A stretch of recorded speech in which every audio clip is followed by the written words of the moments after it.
onside kick.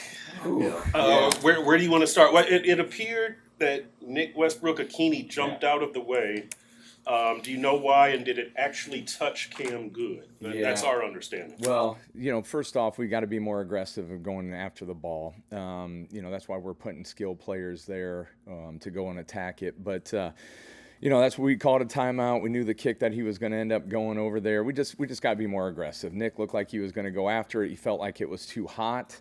Was going to let that go, and then we've got another guy that's behind him where he felt like Nick was going to go after it. And, the big coaching point, let's not assume that any one person is going to go after it. We all got to want the ball. That's going to be the biggest thing. We're going to coach it up better. That's a big point of emphasis. Minka Fitzpatrick, this was awesome. He brought this over from Pittsburgh. We do so many onside kicks on Fridays and on Saturday for the guys. So we'll continue to do that.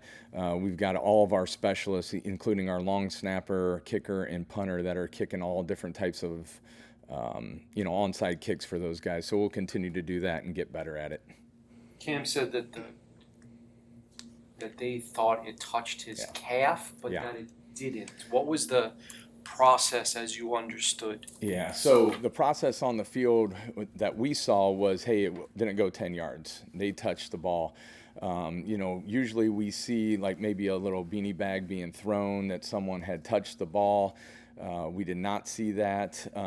We did see an official come up there late to look like he was, I don't know if he was talking or trying to figure out what was going on. We asked Cam. Cam said, hey, that ball did not touch me.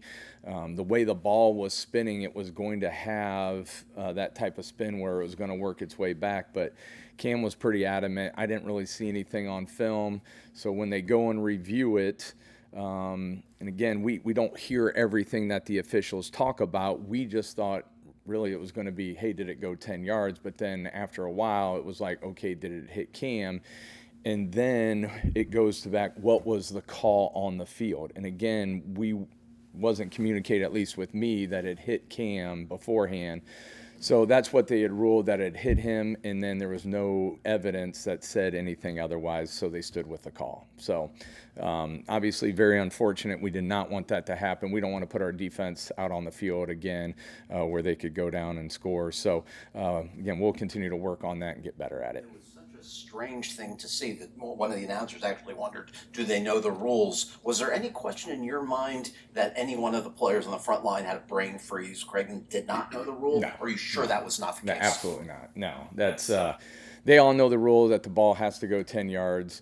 If it does get touched by someone on our team before 10 yards, yeah, they know all that rules. It's just when the ball came out hot, Nick was thinking, wow, do I really go after this ball? Do I not? Because we're having Cam Good go on block during that time. So, that's the thing. It's just unfortunate that it ended up happening. But, no, I don't have any issues with those guys knowing the rules. So. What about Riley Patterson? I mean, 4 for 4.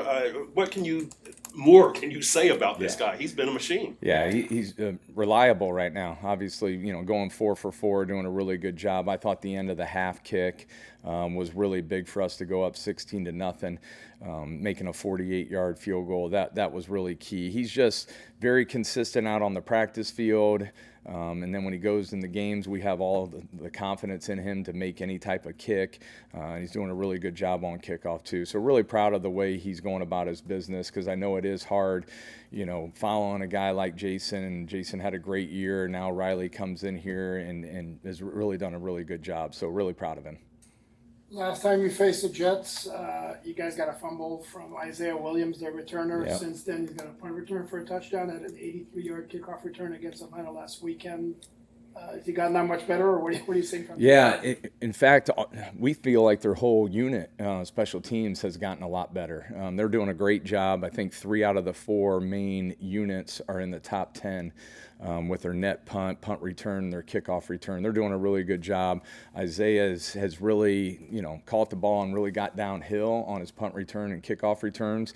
He's doing a really nice job for them. So we have our hands full. It's going to be a battle for us. I know we kind of got them a little bit on that first game where we felt like we almost had 2 fumbles against them. So we know they're going to be coached up and coached well, and they're going to be looking for a little bit of a revenge against us. So we've got to be on top of everything that we end up doing because they'll be ready to go. When you were talking about the onside kick, at first you referenced Minka bringing the onside kick on Friday, Saturday, and from Pittsburgh. Can you elaborate on that? Yeah, so it was knew we were going into the season, and Minka just came up to me on a Friday because we usually do onside kicks on Saturday. Where we have our hands team out there, we have our kicker give him a couple different looks, and Minka's like, "Hey, coach, after practice, why don't we get the guys and catch some onside kicks?" And I was like, "Yeah, we can do that." And he's like, "No, I want to do it." Okay, that's great. So literally after practice, he gets the guys that are on the hands team, and then again, it's just like football's going all over the place. We got guys lining up on the right and left-hand side, and then Minka gets lined up. We'll kick him a few different types of kicks. Same thing with Nick Westbrook, Jim Waddle. All those guys get these different types of kicks. We punt the ball with Jake Bailey sometimes because if the ball's back at the 20-yard line, they can go and punt it. Drop kicks from the punter. I mean, we get all these different types of things. So I really appreciate Minka, saying that to us at the beginning of the season, just for us to get extra reps because really, not that it's overlooked, but not a lot of time usually goes in. You only have a certain amount of time on a Saturday to go through all 4 core special teams, and then including your onside kick and then your hands team too. So I thought that was a great thing that he brought over, and I'll continue to use that for the rest of my career. Back to the onside kick just for a second with the Saints kicker who had come over from playing Gaelic football. Was there anything, I'm just curious, technically different about the way he kicked the ball on that?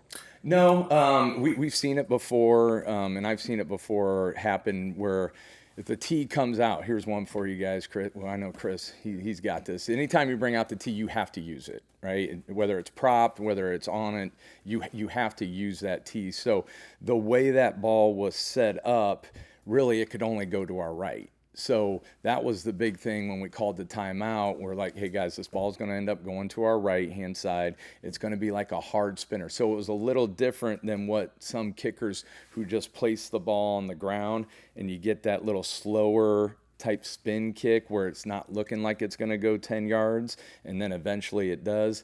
This one, since it's using the tee, that ball's going to come off a little bit hotter. So we've seen it before, but a great kick. I give him credit. That was a really good kick by him. I've been watching Dolphins and Jets since the 90s, and I feel like every time on the broadcast we talk about the swirling wind at the Meadowlands. Yeah. Does that change your preparation this week at all going into the game? Yes and no. My thing with field goals and things like that with the swirling wind, I learned this a long time ago. Sometimes, unless it's like a crazy mile-an-hour wind, that ball doesn't really affect until after 40 yards. Once it reaches the apex, and 40 yards, that's when the wind could end up taking it. But, Riley's been used to a lot of different weather games too, so is Jake as far as punting. So we'll continue to talk to him. I mean, today we even showed a couple clips of their punter punting the ball there at the Meadowlands where he ended up punting. It looked like we thinking it was going to go right, but then we saw the flags. That's why he ended up kicking the ball to the left-hand side or to our left as we look at it. So, we'll get out there early. We'll see which way the wind's going, if it's still swirling, if it's going any different direction. Jake and Riley usually do a really good job of talking to me beforehand of where they want to kick the ball at. So we'll do that before the game and have some communication. Have you ever had a guy top 3 or so in net punting at the end of the year? I have. Yep. Yeah, it was Ryan Stonehouse. Yeah. And first year he was up there, and second year I think he was about ready to get up there before he got hurt. But here's the thing with Jake. This guy has done such a great job.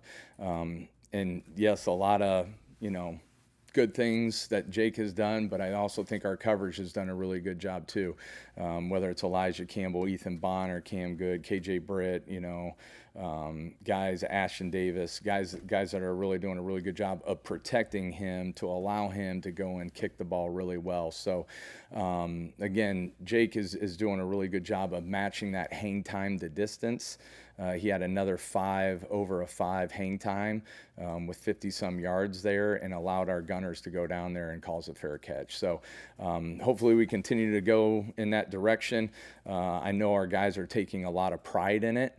And in fact, I just asked a bunch of the players today, have they been involved in a top 3 or top 5 net punt? And a couple have raised their hand. So, and it wasn't many; it was just 2 of them that had been involved in a top 3, top 5 net punt. So, again, we'll have our hands full because Isaiah is doing a really good job. But we're excited for that matchup. Greg, looking ahead briefly, I know you're focused on the Jets, but you guys are getting these special footballs for Week 18, the 250th anniversary of the United States. Have you guys received these balls, and is that an issue, getting a different ball for what could be a playoff contending game? Yeah, I haven't noticed that, or no one's notified me of that yet.